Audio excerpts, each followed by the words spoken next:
සුබ දවසක් සියලුම දෙනාට. ඉතින් මේ ටිකේම හරියට මට වීඩියෝ එකක් කරගන්න විදියක් නැතුව ගියා. වීඩියෝ එකක් කරන්න වෙලාවක් තිබුණේ නැහැ. ඉතින් මේ අදත් මේ පොඩි වැඩක් කරන ගමන් මේ ඔයාලට පොඩි දෙයක් කියලා දෙන්න හිතුණා. මොකද මේ දේවල් ගැන දන්න මම හැමදාම කියනවා දන්න අය ඇති, නොදන්න පිරිස ගොඩක් ඉන්නවා මේ හනිකොම් ගැන. මේ හනිකොම් කියන්නේ මොනවද? ඒකට මොකද්ද කරන්න ඕන ප්‍රතිකාර?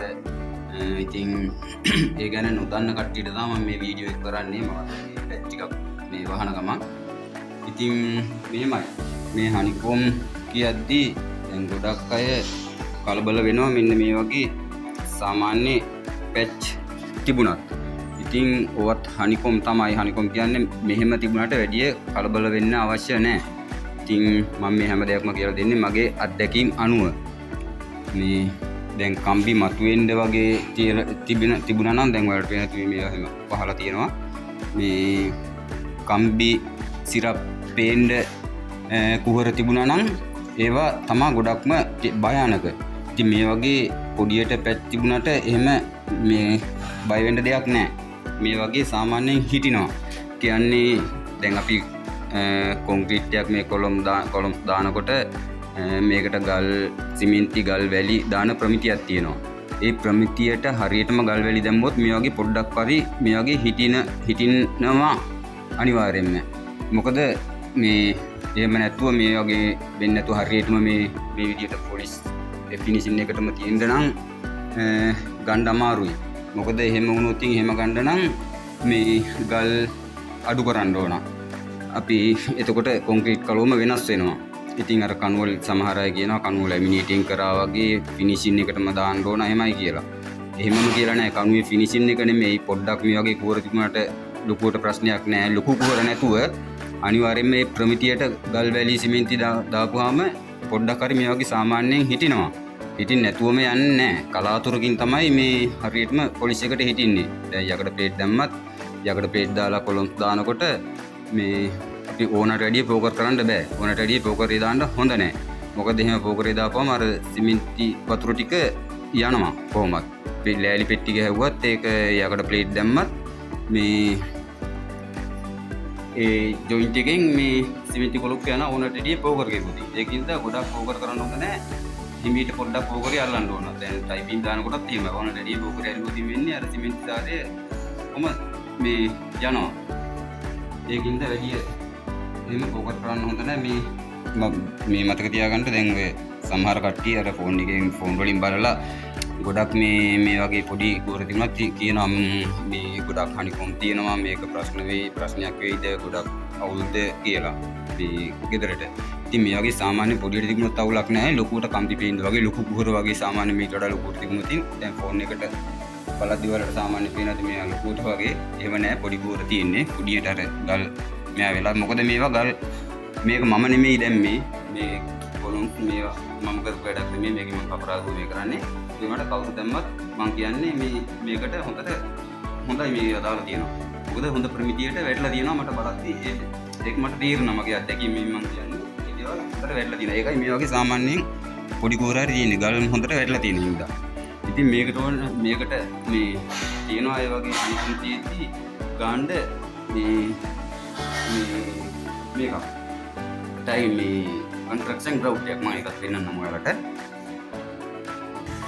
ඉතින් මේ තියෙන්නේ ඒ ෆිනික්ස් කන්ස්ට්‍රක්ෂන් ග්‍රවුට් එක.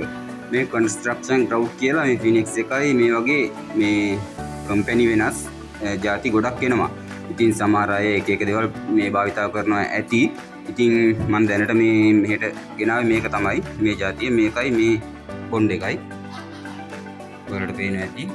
එහෙම මොනාරි අනිකොම් ප්‍රශ්න තියෙනවා නම් ඔයාලා මේක භාවිතා කරන්න. එහෙම නැත්නම් මේ තව මොනවාද දන්න කට්ටිය මේ වගේ දේවල් මේ අනිකොම් වලට මොනවාද කරේ කියලා මොනවාද පාවිච්චි කරේ කියලා ඒ දේවලුත් කියාගෙන යන්න තව කෙනෙකුට වැදගත්. මොකද ගොඩාක් දෙනෙක් අහනවා ඒ වගේ අනිකොම් තියෙනවා, ඒ වලට මොනවාද කරන්නේ, මොනවාද ගන්න හොඳ කියලා. සමහර අය සිමෙන්ති ලොකු ගන්නවා.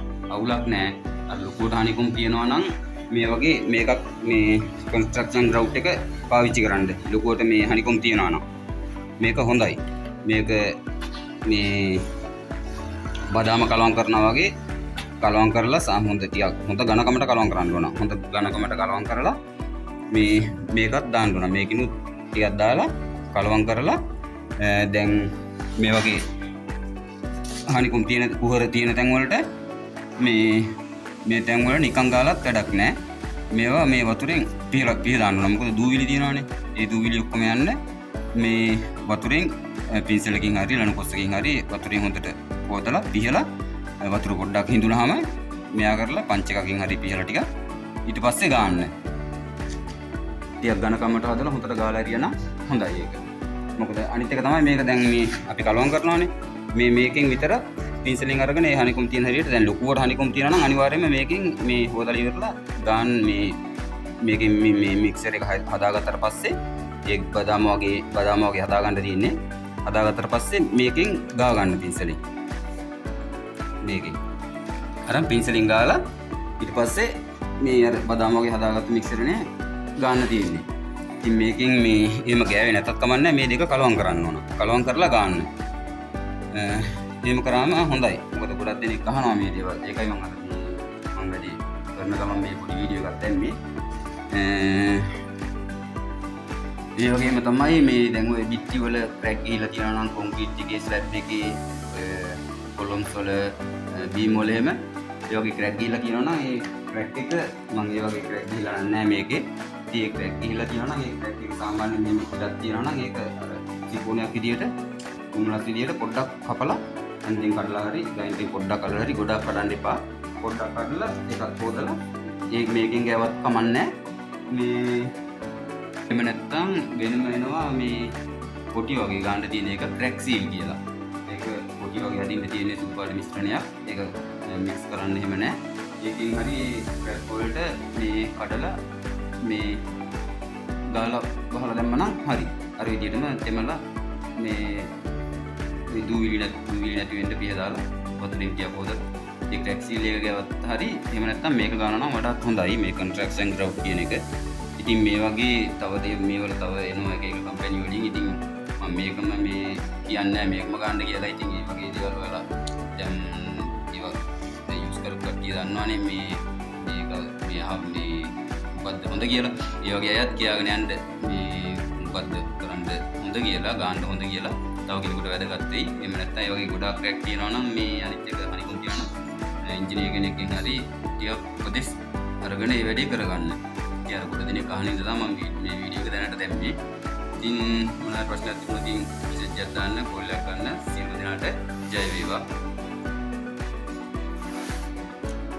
ඉතින් ඒ වගේම තමයි දැන් මේ හනිකුම් තියෙන තැන් වලට දැන් ලොකුවට හනිකුම් තියෙනවා නම් ඒ තැන් වලට මේ වගේ ගන්නවානේ මේ කන්ට්‍රැක්ෂන් මේ ග්‍රවුට් එක.